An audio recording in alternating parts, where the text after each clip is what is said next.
Nalanda university पे attack किया। उसके बाद नालंदा यूनिवर्सिटी 500 सालों तक बिल्कुल शांति से रहा। फिर दूसरे अटैक के 500 साल बाद यानी आज से 831 साल पहले तीसरा अटैक हुआ नालंदा यूनिवर्सिटी पे, जो कि सबसे डेवास्टेटिंग था। और इस अटैक को किया था बख्तियार खिलजी, जो कि एक टर्किश रूलर था। यानी लिटरली भारत के बाहर के इन्वेडर्स ये काम करने में कामयाब हो गए। और इस घटना के बाद नालंदा का फिजिकल एग्जिस्टेंस मिट गया। और इस घटना ने शायद भारत को कई साल पीछे ढकेल दिया। इस एक घटना ने, जिसे कहते हैं ना क्वांटम मैकेनिक्स में फ्यूचर टाइम लाइन्स, यानी क्या क्या हो सकता है, उसके कॉन्टेक्स्ट में भारत एक सफल राह पे जा रहा था। पर इस घटना ने भारत का पूरा भविष्य ही बदल डाला। सारे किताब राख में बदल गए। और नालंदा के बिल्डिंग में करीब 9 मिलियन किताब थे, यानी 90 लाख किताब। और जब बिल्डिंग्स में आग लगाया गया तब रिपोर्टेडली वहां के लोगों के हिसाब से महीनों तक आग जलती रही थी। और सिर्फ किताब ही नहीं, जब ये अटैक किया गया तो वहां पे जो स्कॉलर्स मौजूद थे, जो पढ़ने के लिए वहां आए थे, उनमें से भी कई स्कॉलर्स को मार दिया गया, जो कि सिर्फ पढ़ने के लिए वहां पे मौजूद थे। और इस घटना ने पूरे नालंदा यूनिवर्सिटी के रेपुटेशन को बर्बाद कर दिया। और वो रेपुटेशन आज तक वापस नहीं आ पाया। और ये जस्ट एक अटैक नहीं था, बल्कि एक डेलिबरेट अटेम्प्ट था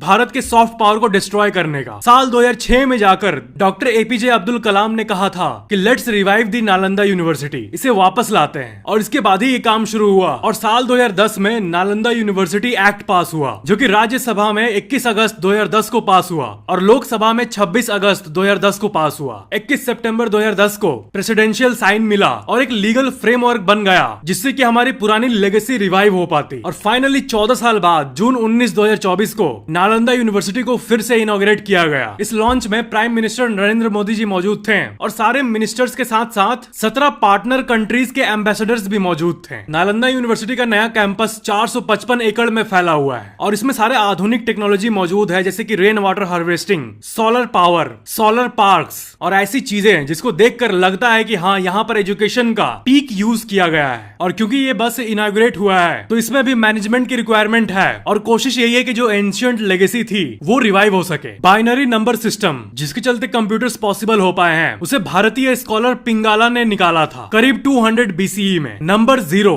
जिसके बिना दुनिया चल ही नहीं सकती, उसे इंडियन मैथमेटिशियन आर्यभट्ट और ब्रह्मगुप्ता ने दिया था। इनफैक्ट डेसिमल नंबर सिस्टम भी इंडिया में ही डेवलप हुआ था, जो कि मॉडर्न मैथमेटिक्स का एक फंडामेंटल एंगल है। और साथ ही साथ योगा, आयुर्वेदा, चेस, कॉटन, इन सब की शुरुआत इंडिया में हुई थी। और अगर नालंदा यूनिवर्सिटी डिस्ट्रॉय नहीं होती तो शायद आज